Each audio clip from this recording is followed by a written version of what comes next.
अनुसूचित जाति और अनुसूचित जनजाति वर्ग को पदोन्नति में आरक्षण दिए जाने की मांग को लेकर छत्तीसगढ़ अनुसूचित जाति जनजाति अधिकारी कर्मचारी संघ ने राज्यपाल और मुख्यमंत्री के नाम कलेक्टर को ज्ञापन सौंपा है। 8 बिंदुओं में दिए गए ज्ञापन में कहा गया कि पदोन्नति में अनुसूचित जाति और जनजाति को भी आरक्षण दिया जाए। कर्मचारी संघ का कहना है कि सूत सारथी आदि समाज को अनुसूचित जाति वर्ग में शामिल किया गया था, जिनकी जनसंख्या लगभग 2% है। इसी प्रकार महार, महारा आदि समाज को अनुसूचित जाति वर्ग में शामिल किया गया है, जिनकी जनसंख्या लगभग 2% है।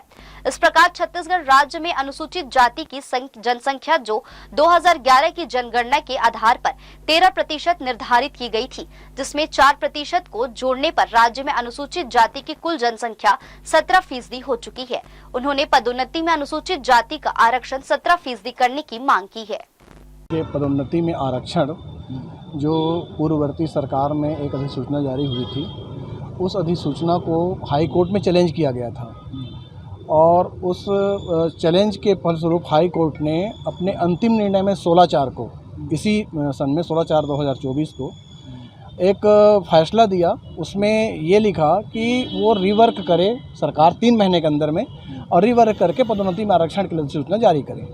लेकिन सरकार द्वारा केवल एक कमेटी बना दी गई है, जैसे पूर्व में कमेटी बनाई गई थी, और अभी तक कि आज 5 महीना हो गया उस पर किसी प्रकार से कोई प्रोग्रेस नहीं हुआ है।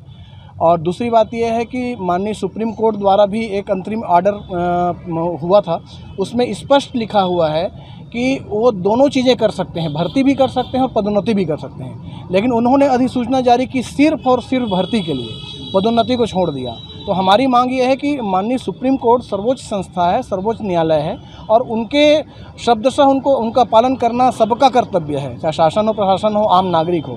तो शासन और प्रशासन सबसे हमारी मांग है कि उनके आदेश का पालन किया जाए और पदोन्नति में आरक्षण को तत्काल लागू किया जाए। दूसरी बात यह है कि 2014 में एक अनुसूचित जाति वर्ग जो है, एक क्या बोलते हैं, सारथी, सुसारथी समाज, उसको अनुसूचित जाति में शामिल किया गया था पिछड़ा वर्ग से हटा करके। और 2023 में एक महारा और महारा को शामिल किया गया था। तो अनुसूचित जाति में शामिल तो कर दिया गया, लेकिन चूंकि वो ऑलरेडी 2% के आसपास है, दोनों में, वो भी 2% है और वो भी 2% है, तो दोनों 4% होते हैं। और पहले से अनुसूचित जाति 12% यहाँ पर निरूपित की गई है, 2011 की जनगणना में 13%, तो 4% और अतिरिक्त जुड़ता है, तो 13 और 4 17 हो जाता है।